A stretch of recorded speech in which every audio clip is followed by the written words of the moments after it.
Si Nikola Jokic at Shai Gilgeous-Alexander ay umangat sa MVP race, habang ang Kia MVP na case ni Joel Embiid ay tagilid dahil sa injury. Ang reigning Kia MVP na si Joel Embiid ay nanganib na malapit sa dulo ng disqualified, na hindi nakuha ang 3 sa huling 4 na laro ng Philadelphia dahil sa pananakit ng kaliwang tuhod, bago natamo ang left lateral meniscus injury noong Martes sa laban ng Golden State Warriors. Alinsunod sa patakaran sa pakikilahok ng bagong manlalaro ng NBA, ang lahat ng pangunahing parangal, kabilang ang MVP at All-NBA, ay nangangailangan ng manlalaro na hindi lumampas sa 17 laro. Inaasahang hindi makaligtaan si Embiid sa kanyang ika-14 race sa Sabado laban sa Brooklyn Nets. Ibig sabihin, 4 na laro na lang ang layo niya mula sa diskwalipikasyon para ulitin bilang MVP. Ang percent ng field goal ni Embiid, na mayroong 7 beses na All-Star na tatapusin bilang ikatlong manlalaro, sa kasaysayan ng NBA na may average na 35 points o higit pa sa 50% o mas mahusay mula sa field para sa isang season.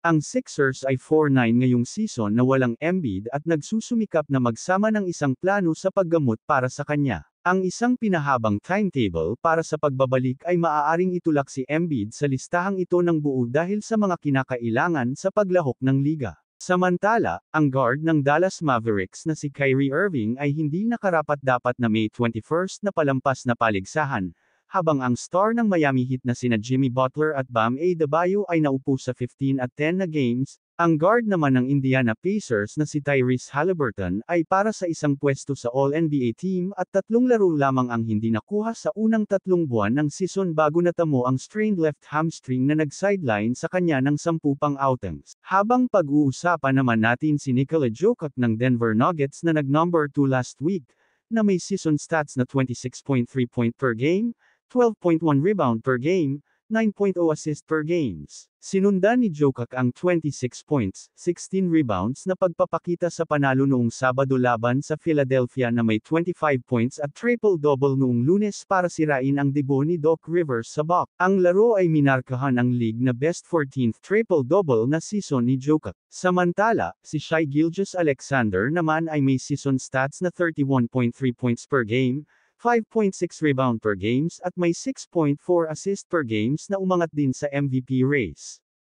At number 4 naman si Giannis Antetokounmpo na may stats na 30.9 points per games, 6 rebounds per games at 6.1 assist per games. Si Jason Tatum naman na pang-5 sa MVP race na may stats na 26.8 points per game, 8.4 rebound per game at may 4.4 assist per game.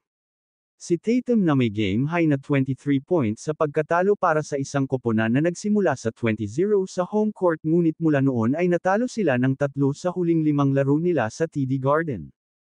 Ginawa ni Tatum ang kanyang ika-9 na 35-5 na laro at panalo noong Martes laban sa Indiana Pacers.